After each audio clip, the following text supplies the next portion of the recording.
Hey, True Hearts, it's Deetra True Heart Speaks Enterprises. I'm sorry, let me roll my windows up so you can actually hear. The wind was blowing, but I kind of still on a high from last night from my I Speak Life empowerment experience with women. And I'm actually headed to go pick my son up from my parents' house. I had my girls program this morning, so they keep him on Friday nights and into the Saturdays when I have those sessions. And so at any rate, I was sitting here and I was thinking about something in relation to a lot of the conversation that we had last night, and to a couple of the conversations that I had individually with the women who were there. And so I figured I would do a video about it. And really it's a general statement. It's just a life purpose message that I wanted to share with you. And it's stop saying, I can't when you just won't. It's stop saying I can't when you just won't. It's something that you can do. You just don't want to do it. And one of the things that we talked about was saying no. We talked about taking a load off. We talked about really taking time to put yourself first and really doing things that, minister to your soul, to your spirit, and really just to your core of who you are. And stop doing things that you don't want to do, and really start doing the things that you want to do and the things that will help you get to the place that you want to be. And a lot of times it's not that you can't do it, it's that you won't do it. And a lot of times you're just afraid of the reaction. You're afraid of what people are going to say. You're afraid that things are going to fall apart. You're a control freak. You don't want things to fall apart because, you're the person who kind of puts everything back together. And it can't always be that way, because the interesting thing is while you're putting everything back together for everybody else, everything is falling apart for you, and there isn't anybody who is helping you to put things back together. And it's kind of like the thing where it says, who helps the helper? Who helps the person who is always helping everybody else? And so sometimes if you don't have anybody who is helping you, then you have to help yourself, and you have to make a decision that there's some things that you are just not going to do. But stop saying that I can't do this, or, I don't have time for this, or, it's just not possible for it to work. I made a statement yesterday that, as there are some times where it's really about sanity. And so for me, I had got to a point where there were certain things that I wasn't going to do. It was either that or my sanity. It was either do this or me kind of just be crazy and just be running around and, just agitated and all that kind of stuff. And I didn't want to be that way. And so I think that you have to make the decision about what you want to do, what you will do, and count the cost, obviously. I mean, there's some things that will come with, I won't necessarily say a consequence, but there will come with a response. And so some people are not going to like what you do. Some people are not going to like why you do it. And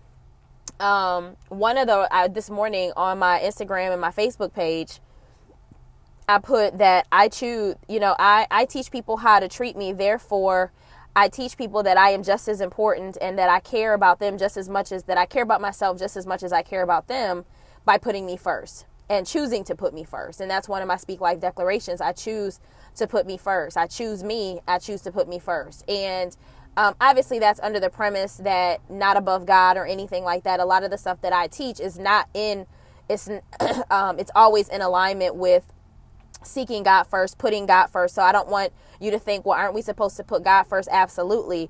But what I'm talking about is once as him at the head, then you have and you have taking time. And it's really not about, this kind of pyramid of anything. It's really just making time for you.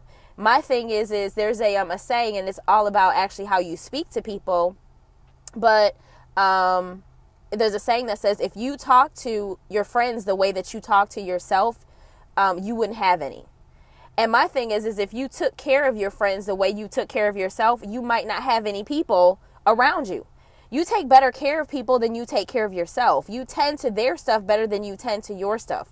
And sometimes you have to, and this is even me taking my own advice, where I'm not going to put my stuff aside and help you with your stuff when my stuff is falling apart. Who's going to help me put my stuff back together? And so I think that you just really have to remember that it's not that you can't, you won't. It's not that you can't, you just won't do it. And my challenge to you is do it. My challenge to you is why are you still making excuses as to why you can't do it or why you won't do it, right? It's really not about the answer, but it's about the question. And so for me, it wouldn't necessarily be why can't you do it? It would be why won't you do it? What do we have to move around? What do we have to shift in order for you to do what you know in your heart of hearts that you need to do in order to write the book, start the business, eat better, start feeling better about yourself, start exercising, getting your finances in order, getting your business in order, getting your marriage in order, whatever it is that you're just like, well, I just don't have time and, things are just not working out and I'm just not this and I don't have time for this. Or maybe it's getting your prayer life together, getting your prayer life in order, getting your spiritual life back in order, or finding a job or whatever it might be. And you're making excuses as to why things won't. And this is a priority, mind you. You're saying that this is a priority, but you're not making it a priority. Nah. So I just wanted to share that with you. The message was a little long, but I hope that you get the point. I hope that you understand my heart and where I'm coming from. And as you know, I always say, like, I'm coming for you.